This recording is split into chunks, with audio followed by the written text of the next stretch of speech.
Hello. Hi, everyone. Welcome back. So this is the part two, or also part B of this session for this week. Now, previous part, we talked about the submission of a little technical report. It's a very simple markdown file in the sense that you have to ask a few questions, write it out, and explain the technical portion of the class object for the credibility scoring function that we did before. So that's a recap for what's happening for the previous part of this weekly video. In this part, part B, we're going to talk a little bit about an advanced topic. And the advanced topic has something to do with machine learning and deep learning. Now, of course, this is not required for tomorrow's submission. So I just want to lay this out there, give you guys a little bit more content. And hopefully some of the students might feel challenged to walk through this content, and that's okay. Some of you might feel like, hey, this is interesting and you want to know more about it. That's okay. So I set this part up on purpose to give a little bit more technicality, to inject a little bit more complexity to the project, so I can cover a variety of level of students that's present in this class. So if you don't understand a whole lot about what's happening in this video, not to worry. In the future, I hope to come back to this same topic and potentially give a bit more background. But if you feel like, hey, this video, it's okay, it all makes sense to you, then certainly you're welcome to implement some of these solutions and to test out the code by yourself. Of course, on top of that, I will give you guys the source code. So you can run it directly in your own Colab environment. And hopefully you get a bit more practice when it comes to this kind of topics. And just as a reminder, this is purely information purpose, right? The submission, I already explained that in the previous part. This is not required as a submission. So with that being said, let's turn our attention to the Colab. So right in front of me, I'm looking at the Colab. It's a Jupyter notebook that's sitting in a Google Drive. So what we're going to do is to challenge our previous assumption of the class object that we built for the credibility scoring function. So previously, we built a class object, right? We say, hey, look, here's a prompt. User is talking to the chatbot, and here's a URL with some sort of reference. We build a function to provide a score. In this episode, in this part of video, what we're going to talk about is we want to try to build a machine learning model so that we can consume the user prompt, and we can also consume the function rating, and then we want to see if that makes sense, right? So in other words, let me show you guys what the data look like first, and then I'll walk you through what's going to happen. So this is in reality what you can probably do as an extension of the previous project, right? The credibility scoring function. So perhaps you have a sentence, right? You type in sentence, you're talking to a chatbot, right? And then it gives you URL. You plug the URL into the function, right? Into the class object. It gives you a rating. So function rating is down here. Maybe the first sentence is 3-star, right? The second sentence, maybe it's 4-star. So these sentences, they all have a rating coming out of function.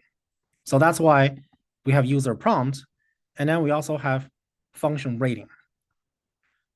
On top of user prompt and function rating, you can also ask humans to provide some feedback based on pretty much their own domain knowledge or their own experience. You can ask human to provide feedback regarding that sentence, right? If humans think this deserves to be 4-star, then let's write that down. If humans think this second sample, how can I improve my sleep quality, deserve to be 5-star, Then let's also write that down. So that's how this data is collected. Essentially, we have a user prompt, and then the user prompt has a URL. We send that URL to the class object. It gave us a rating, right? 3 stars. And then we ask a human to see if that rating makes sense. And the human feedback here says 4 star. So that's what the data look like. Now, given this data set, the question is, what kind of model can we build to help us understand if we can take the sentence and the function rating to reproduce the human feedback? If you are able to come up with a model that does this task successfully, then I will say you have a high confidence that this function rating makes a whole lot of sense and can help you essentially achieve what the human feedback is. Now, the alternative can also happen. You could build a model that look at the user prompt and look at the function rating, and it turns out that it doesn't really help us reproduce what's going on with the human feedback. So in reality, it is quite important to run through this exercise to see if we can just even at all build this model to reproduce this human feedback. And if you can do that, great. You have high confidence that the class object is successful. If you are not able to do that, then that will be an indication for you that perhaps the class object need to be updated. So that is the rationale here. That is why we want to do this in reality, right, in practice. But of course, this is a little bit outside of scope for this class. So once again, as a reminder, this is a purely educational purpose for those of you who want to be challenged. If you don't understand the content of here, then it's totally okay. So that is a task. Now let's see how to build this model. So in front of me, obviously I need to import a bunch of packages. These are all TensorFlow packages. TensorFlow is a package that helps us build neural network model. This is what the model looks like. It's a sketch of the model architecture. So let me walk you through what's going on. There are 2 inputs. The first input is text. So that's why here it says input 1 text. And you can give a name, right? X1, something like that. First sets of features, right? X1. The first thing you're going to do with the text is you're going to send that to an embedding layer. So an embedding layer, it's a special neural network layer that help us to process the text into matrix representation. So basically, we're talking about a bunch of numbers. An embedding layer can help us do that. And just as a nickname, we call this embedding layer capital letter E. So you send X1 into this function E, and then whatever this thing is, you then send that into a neural network model. And we give a nickname called N1. And here it's N1 because it's the first neural network model. So that is the first channel coming into the neural network. And then don't forget you have a function rating, right? Function rating is just one number, 2 star, 3 star, 4 star. It's just one number. So no surprises there. Since it's one number, since it's the second input, we give a nickname, right? X2. So you send X2 directly into a neural network model that perhaps it's a bit more different than the first one. So since they're different, we call that neural network model 2. So you send X2 into N2. You do not need to send X2 into embedding layer because the function rating is in the form of a number, right? 2 star, 3 star, 4 star. So it can be consumed by the neural network model automatically. So there's no more embedding layer in the second input channel. So we have 2 inputs come to neural network, then you're halfway through, right? What's happening next is you concatenate them. That's why there's this plus circle button. And then that basically means you literally combine them together and put them into one big vector.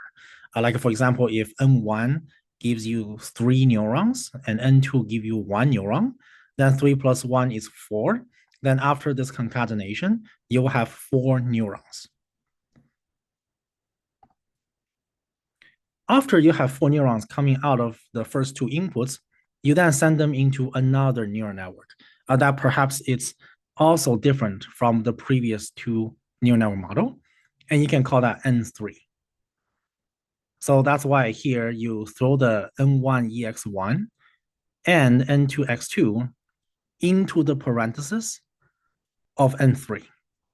So that is what this diagram is trying to explain here. Now, let's see how we can turn this into code. So I have the neural network function down here. So let's go through them. 2 inputs, right? First input is text input. That is being done on line 20. And whatever text input comes into the model, you throw that into an embedding layer. And that is happening on line 21. Once you have an embedding layer, you can flatten it. What that means is it kills out the extra dimension. So that's what the flatten function is doing here. And this will allow you to take the neuron to establish the fully connected layer during the concatenation process. So input channel number 1 is done, right? It's line 20 to 22. That is the input channel up here. Then you want to build a model. So the input channel in the end, there's a neural network model 1, N1. This is completed in line 25 to line 29. So we have a number of neurons, and then we have X to be the flatten, and then we have a for loop. For loop here says, you give me a number of dense layer, for example, it can be 3, then this for loop will go 3 times. Every time that it goes, it will take the neuron divided by 2. So this number of neurons is decreasing every step of the for loop. And then you send that to a dense layer, and then you continue the neural network architecture. So this for loop here, line 27 to 29, is helping us defining this N1 neural network model here. And that finishes input channel 1. Once we're done with that, now we do the second input channel, right? So this is the input channel 2. Input channel 2 also has an input. So that's whatever the function ratings coming in. And then the function rating, you send that into a dense layer. And then whatever the output, you just call that Y. So now you have X and Y. Those are your 2 inputs. And then you concatenate them. And the concatenation is happening on line 36. So line 36 is this circle plus button here. And after that, you send that into another neural network model. And that is happening on line 38. So just like that, you're good to go. You have all your layers. You have your architecture. You can just compile a model, right? So you use this model function and you throw in the input. And we talked about 2 input, right? There's a channel 1, input 1. There's a channel 2 for input 2. So that's why when you define the input of the model, it's a bracket, text input, and don't forget the comma, function rating input, right? So there are 2 things in this curly bracket. In this square bracket. And then just 1 output. So outputs is just 1 object here that is defined on line 38. And then you're all set. That is the model. You just define the model on line 41. And then line 42, you just compile it. So let's run this function. So we have the function in our environment. Let's run the data. So we have a data in our environment. And let's check out the unique level of ratings. In this case, we have 453, and the shape is 20 by 3. So in that case, we can build a neural network model with, you can think about this as 3 unique levels. So in this case, you just need to have a classifier that put in 3 different classes. So we're talking about user prompt, right? We're talking about user prompt. User prompt is text. So you have to use a tokenizer to turn it into some sort of a vector representation. And that is what this block of code is doing. So let's run that. And this block of code will turn the text in your user prompt into a bunch of numbers. And that's what's happening on line 9. But sometimes the user prompt may or may not be the same length. That's why we pad the sequences with a bunch of zeros behind it. So that's happening here on line 10. Once that's done, the numerical input, we don't have to do much about it. We just make sure that it's a NumPy array. And same goes with the y target variable. And then we are all set. So after this, the data is essentially successfully processed. And you can do the one-hot encode to send this y through the 2 categorical function, and you're going to get something like 20 by 6.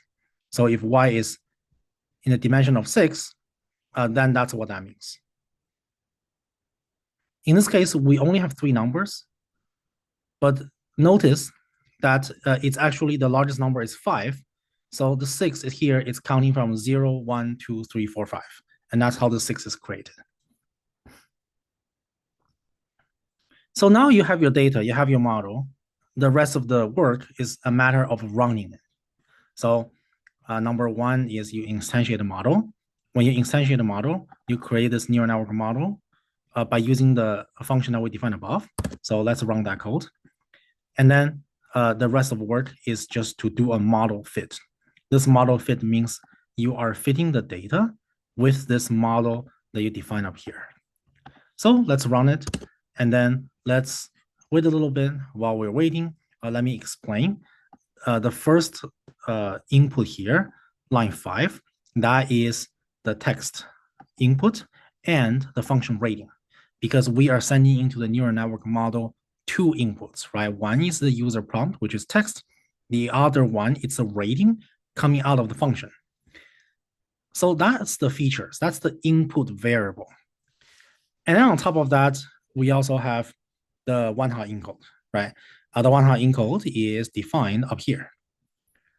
So we are good to go.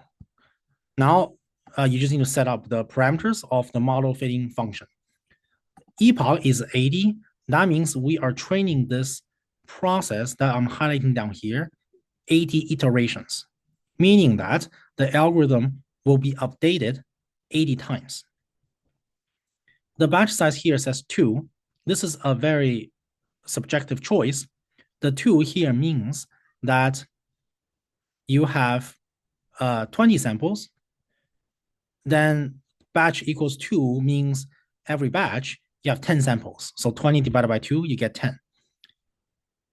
The validation split means that you pick out a certain percentage of the data and set that aside as a validation set. Verbals equals to 2 just means the style of this process statement that's being printed out down here. That's just the style of that. So it doesn't really matter. It's just a subjective choice.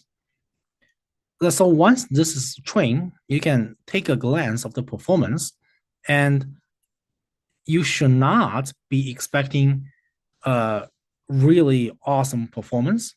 And the reason is the case is because this data, it's artificially generated. So these samples may or may not make sense. And then B, we are only having 20 samples here, right? That's the sample size we're working with. It's probably too little to have some sort of a performance. So we're expecting this probably not going to be too realistic in practice. But in all likelihood, this is just to showcase that this kind of model can be trained. And here is the code to show you the know-how, right? So once you have the know-how, you can just iterate this process by pretty much throwing your own data, right? You can literally send a user prompt into a chatbot, get the ratings back by using your class object that we defined in the first deliverable. And then you can assign a rating yourself. And then you can repeat that 20, 30, 40 samples. And then you can run through this code to see if you can at all build a model to reproduce or come up with an educated guess of the human feedback, of the feedback that you came up yourself, right? And that will be a really interesting experiment. So that's why I find this part valuable if you want to take the project to the next level. Again, this is just for the students who are interested. This is not a requirement. This is completely optional. So once we train a model, you can plot out the loss and the violation loss, and then you realize that this is pretty bad, right? The validation set, which is the orange line, it's going up here after a few epoch, whereas the blue line, which is the training loss, is going down to almost zero, and there's a huge gap in the middle of the two lines. That means the model is overfitting. So the model is not good for the data that you have in hand. But that's okay, right? That's the process. And we're iterating it to eventually learn it. So that's the loss function. You can also print out the model summary. And as you can see here, we have about 5 million parameters. In terms of today's scale, 5 million parameters is not a whole lot of parameters, but it is a lot of parameters for here we only have a sample size of 20, right? So that's one of the main reasons that this model is not performing well. And then in the end, let's not forget, we also have this code here that can allow you to push the model that you just trained to Hugging Face Hub. So let's see if I can run this. This is V7. Let me see if I can run this. Okay, I just created a repo. Let me click on the link. Right now, this is empty, right? That makes sense because I just created this. There's nothing inside, but that's okay, right? We're gonna take all of our artifacts, save it locally, and then we're gonna take that local model along with the tokenizer, and then save it and push these artifacts to the Hugging Face drive, right? So this block of code allows you to do that. So let's run that, see if it works.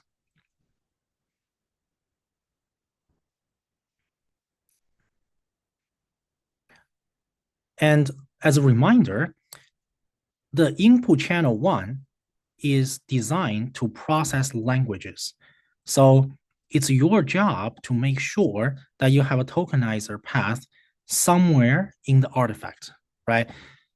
If you are the one that trained the model, then you need to know how your model process text into numbers, right? Into vector representation. If I just take the model weights that you train and I don't know anything about your tokenizer, well, then guess what? I couldn't possibly reproduce your result, can I? Right? So this is very important for you to know. Don't just do the model weights. You also want to do the tokenizer. So I ran this code earlier.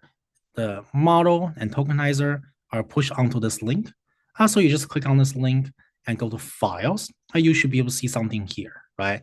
And it says that these files are updated 1 minute ago. That makes sense, right? Because I just did this just now. The model.keras, that's the model weights. The tokenizer, that's the tokenizer of the model. And the files are both here. So once you push the files onto the cloud, then the last thing to test out is inference. You want to be able to pull the model and then run it locally somewhere, right? So I have the code down here to show you how that can be done. So let's run that real fast.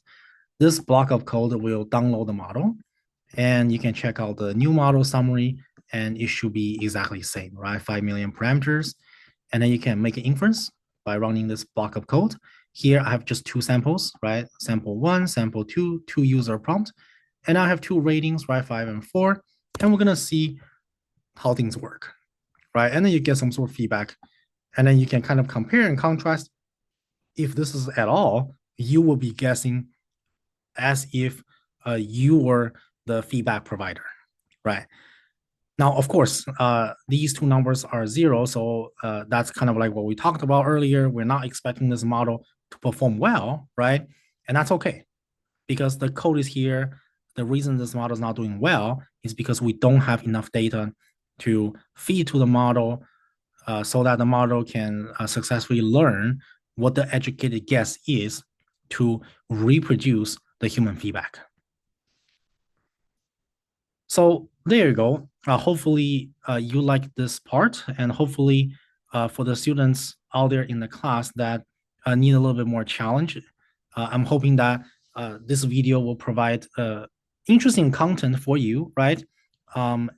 Just like in practice, if you were to want to test out your class object that you wrote in the first deliverable, this will be kind of the framework that you can borrow to carry out that experiment, right?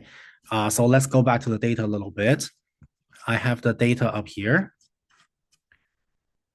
If you have a bunch of prompts and you have the function rating, then what's going to happen is you want to have some sort of human feedback, right?